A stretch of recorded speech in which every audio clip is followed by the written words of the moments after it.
the heart of it is obviously it is this bargain idea that you want to really get what you pay for. Now, obviously that's what everybody wanted.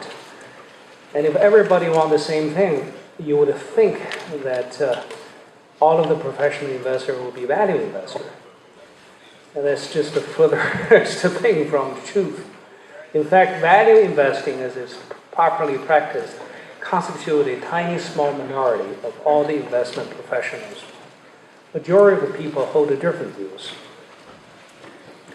And let me just articulate for them the alternative views about investing. Number one, that yes, stock legally represent a fractional claims, a fractional ownership, but is first and foremost a piece of paper you can trade all the time. And therefore, it follows that successful investing lies in the successful guessing of the stock movement based on whatever informed theories or practices that you can find. And thirdly, that the market is to be respected, indeed to be feared, because they really, through the market, you can actually find a value, and through the market, you can actually buy and sell. So this, here you go, a different view, and it sounds even more persuasive than the first views that I laid out as a value investor. In fact, I would say majority of the people really follow the latter rather than the former. So as a young student trying to get into the business, which way do you follow?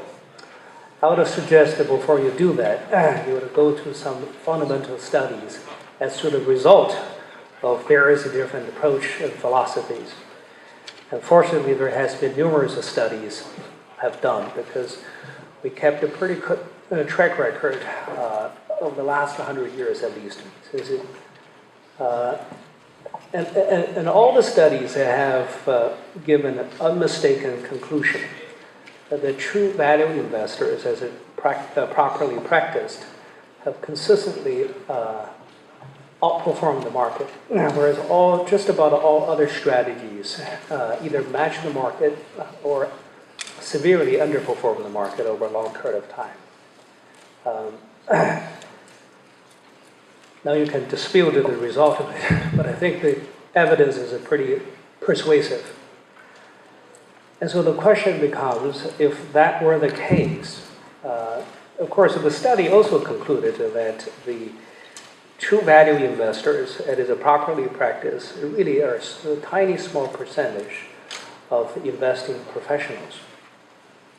That is also a very interesting study, but they really do conform our day-to-day observation, having been in this profession for close to 20 years. So why is the case? Why is the case?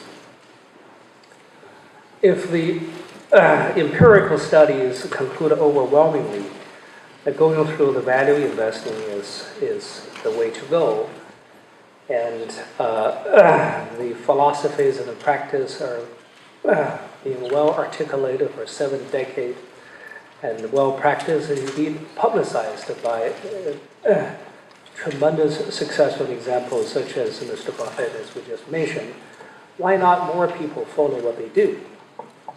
Well, it turned out it has a lot to do with human psychology. In value investing, you have to have this frame of mind that if you did your work correctly and the market against you, you should be comfortable standing alone. And this is the concept behind Mr. Market. But that's really very difficult to do. It is a very unnatural thing to do. When the whole market is against you, when everybody else really think you're stupid and neurotic and wrong, and you now tend to think everybody else is a Mr. Market, irrational, neurotic, that is very, very unnatural things to do towards the borderlines of a self-delusion. Indeed, that's probably most people's view about you at the time. You look quite ridiculous and very uncomfortable. In fact, our very evolution requires a certain deal of conformity. think about over the millenniums, over the millions of years of evolutionary past, our ancestors, our animal predecessors, basically hunting groups. And if one was left out and disagree with everybody else in the group, very easily that one is not the one to survive. So all the genes that have survived in the past are the ones that tend to an extreme degree of conformity. And conformity also works very well as for human society, because we are, at the end, at the heart, as social animals.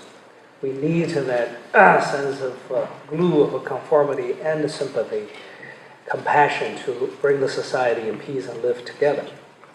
So you need a certain mutated genes, in a sense, to be utterly comfortable to stand alone when everybody else disagree with you. Now that is the reason, at least that's one of the reasons, the financial market in itself is not that efficient. Free market, ever since it was practiced in modern time, about 200-300 years ago, has worked remarkably well. But it's worked most remarkably well primarily, I think, in the goods and services, physical goods and definable services. We have several hundred years of overwhelming evidence to support that one. Every country that we practice that one all turn out to be extraordinarily prosperous. Now we also have several hundred years of history of free market as a practice in the financial market, full of disasters, up and down, and extreme movement. It doesn't really work nearly as well when it comes to financial asset. Why is it? Well, the financial asset at the core, in essence, is a discounted mechanism to predict the future. It's the discounted, estimated cash earnings into the infinity. And of course, we all know, A, we cannot predict infinity, and B, we can't even predict immediately beyond what we can see, which is usually very short. And so there's a necessary elements of a speculation and guessing, estimation into the valuations of financial asset. When that is exaggerated, there is an element in stock market and the financial market in general, the element of a gambling, element of a guessing, element of a speculation. And as we all know, in pure casinos and pure gambling, there is a huge advantage of stock against players and really to the benefit of casino owners who define the rules. And this is why gambling is such a profitable business.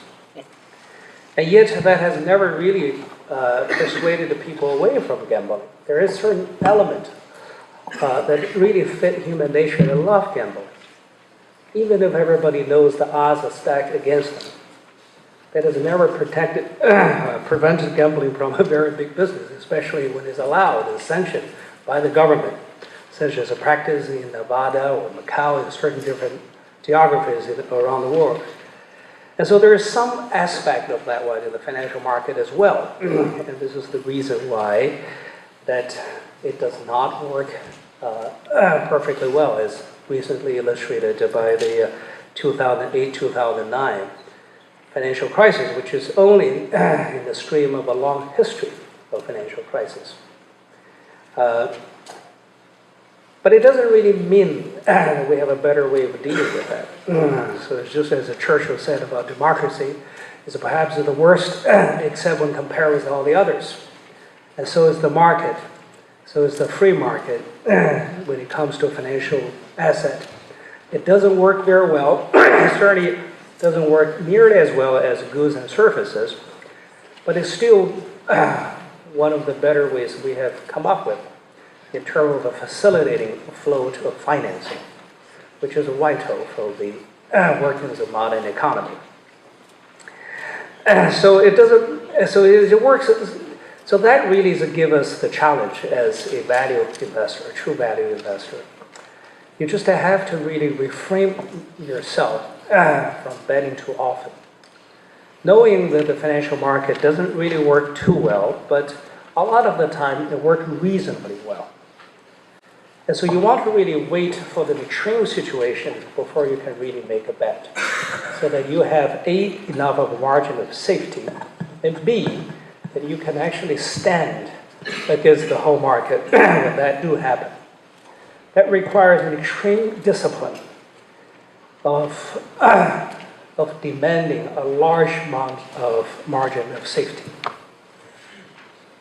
Virtually all the successful value investor practitioners really have all that element in common. They do not bet often, and whenever they bet, they require a large amount of margin of safety, so that they will be comfortable in case the market moves against them. And so that they are seizing the opportunities that almost no-brainer.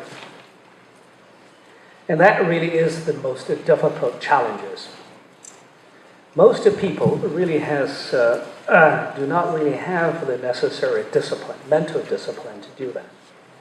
And so you would say that in the bull market, everybody at least would call themselves value investors.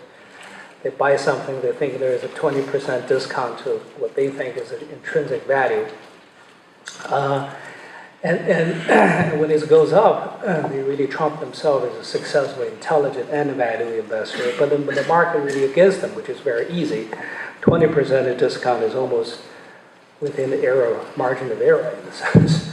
If the market began to, you would say they will be the first one to respect the market run. That's typically the case. And so when you see a situation like that, that is usually a sign that it's not true value investing as is properly practiced.